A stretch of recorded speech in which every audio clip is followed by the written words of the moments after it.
Welcome back to another technical deep dive here in the debug zone. Today, we're tackling a big question and breaking it down with insights from other users. Hopefully this clears up some misconceptions and helps you get the answer you need. So buckle up, stay a little curious, and let's jump right in.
And that's a wrap.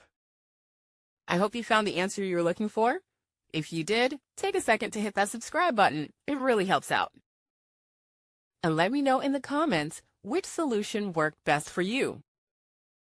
See you next time in the debug zone.